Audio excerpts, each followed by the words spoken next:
नमस्कार दोस्तों, स्वागत है आपका हमारे YouTube चैनल में। आज की इस वीडियो में हम माँ दुर्गा की दूसरी शक्ति ब्रह्मचारिणी की पावन कथा के बारे में जानेंगे। आइए शुरू करते हैं।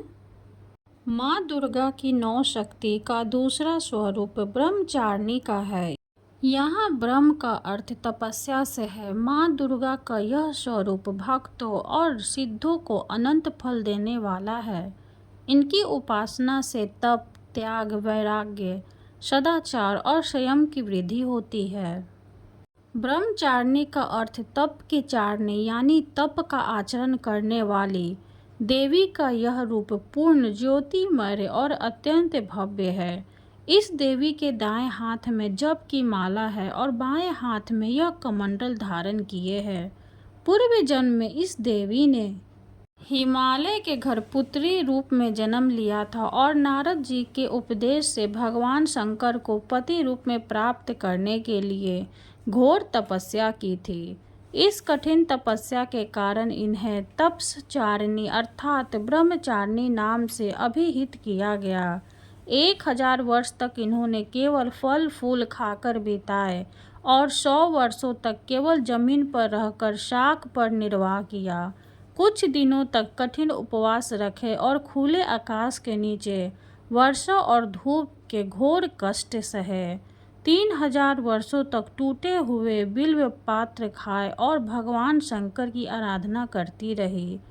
इसके बाद तो उन्होंने सूखे बिल्व पत्र खाना भी छोड़ दिए। कई हजार वर्षों तक निर्जल और निराहार रहकर तपस्या करती रही। पत्तों को खाना छोड़ देने के कारण ही इनका नाम अपर्णा नाम पड़ गया। कठिन तपस्या के कारण देवी का शरीर एकदम क्षीण हो गया।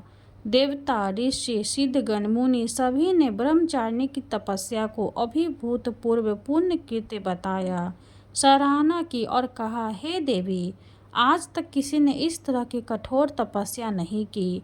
यह तुम ही से ही संभव थी। तुम्हारी मनोकामना परिपूर्ण होगी और भगवान चंद्रमौली शिव जी तुम्हें पति रूप में प्राप्त होंगे। अब तपस्या छोड़कर घर लौट जाओ। जल्द ही तुम्हारे पिता तुम्हें बुलाने आ रहे हैं। इस देवी की कथा का सार यह है कि जीवन के कठिन संघर्षों में भी मन विचलित नहीं होना चाहिए। माँ ब्रह्मचारिणी देवी की कृपा से सर्व सिद्धि प्राप्त होती है।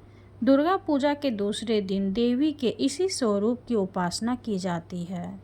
कथा समाप्त हुई। वीडियो अगर अच्छी लगे तो लाइक कर दें, चैनल को सब्सक्राइब कर दें। धन्यवाद।